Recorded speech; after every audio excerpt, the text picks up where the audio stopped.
পুরুষ ছোট থেকে বড় হয়, মা বোনেরা যখন কষ্ট পায় কেঁদে ফেলে, কান্নাকাটি করে। পুরুষ কাঁদে না, পুরুষ রাগ হয়। এটা পুরুষের ফিতরত। পুরুষকে জানিয়ে দেওয়া হয়েছে বিয়ে শাদী করতে হবে, তোমাকে জিম্মেদারি নিতে হবে। তুমি পুরুষ, তুমি কাঁদবে কেন?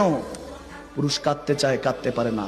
আমি কেঁদে দিলে পুরো পরিবারটা হেরে যাবে, সাহারা হারিয়ে ফেলবে। পুরুষ কাঁদে না, মনের ভিতরে মনের সমস্ত কষ্টগুলি লুকিয়ে রাখে। কিন্তু যারা হাকিকতে মুমিন হয়ে যায়, পুরুষ থেকে আরো উপরে চলে যায়, নবী কামলিওয়ালার প্রেমিক হয়ে যায়, কোনো দুনিয়ার কোনো কিছু কাজ হয় না, কোনো পেরেশানি কাজ হয় না।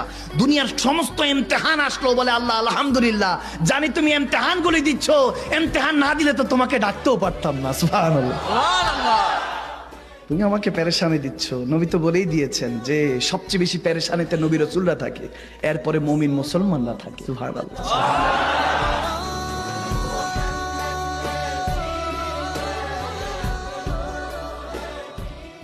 পুরুষ ছোট থেকে বড় হয়, মা বোনেরা যখন কষ্ট পায় কেঁদে ফেলে, কান্নাকাটি করে। পুরুষ কাঁদে না, পুরুষ রাগ হয়। এটা পুরুষের ফিতরত। পুরুষকে জানিয়ে দেওয়া হয়েছে বিয়ে শাদী করতে হবে, তোমাকে জিম্মেদারি নিতে হবে।